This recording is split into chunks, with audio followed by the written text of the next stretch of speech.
Rekan-rekan Sesnot, pada video ini saya mencoba untuk membuat catatan tentang gempa bumi yang terjadi di Tarakan, Kalimantan pada 5 Agustus 2021.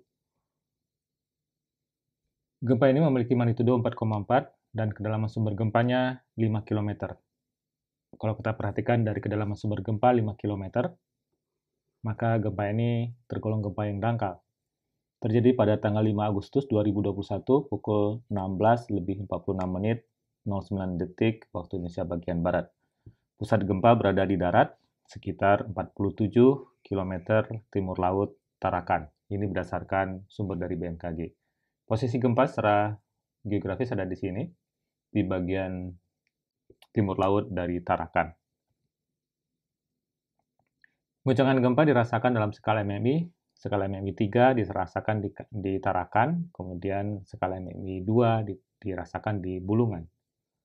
Kita perhatikan di sini skala MMI 2 sampai 3, posisi di sini berada pada kondisi yang shaking lemah dan tidak ada kerusakan yang ditimbulkan berdasarkan informasi dari sini, dari model yang dibuat oleh BMKG.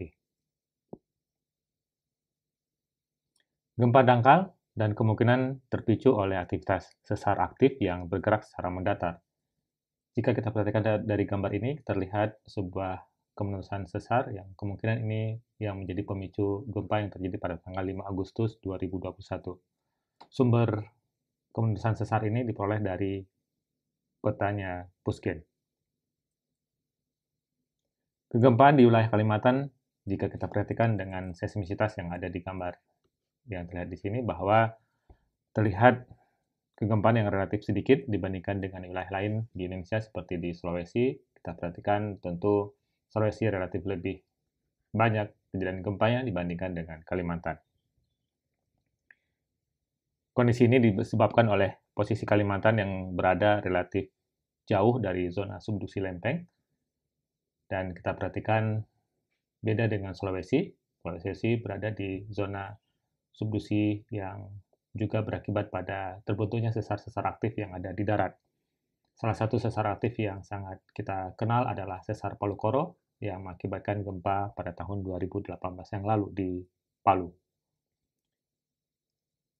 Namun potensi gempa tetap ada karena ada beberapa struktur sesar yang ada di Kalimantan. Kita perhatikan di sini ada struktur sesar yang di sini, kemudian ada ke selatan juga ada, dan di bagian dekat dengan Banjarmasin juga kita melihat ada struktur sesar di sana. Dan tercatat beberapa gempa merusak yang pernah terjadi di Kalimantan. Salah satunya adalah gempa dan tsunami yang terjadi di Sangkulirang, terjadi pada 14 Mei 1921.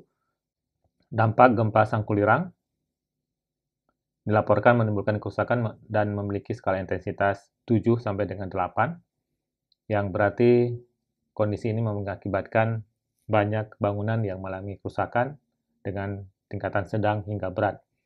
Gempa kuat ini kemudian diikuti oleh tsunami yang mengakibatkan kerusakan di sepanjang pantai di muara sungai di Sangkulirang, Kalimantan Timur.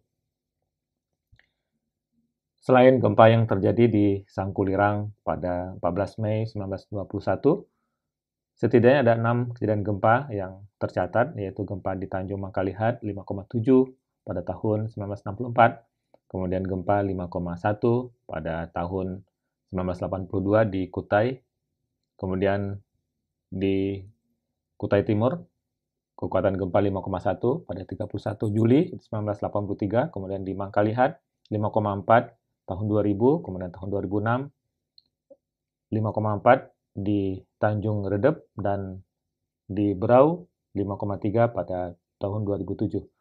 Nah, ini yang menjadi catatan pada kita bahwa potensi kegempaan di Kalimantan juga ada dan beberapa di antaranya merusak, sehingga menjadi penting bagi kita untuk memahami potensi dan meningkatkan mitigasi. Terima kasih, semoga bermanfaat.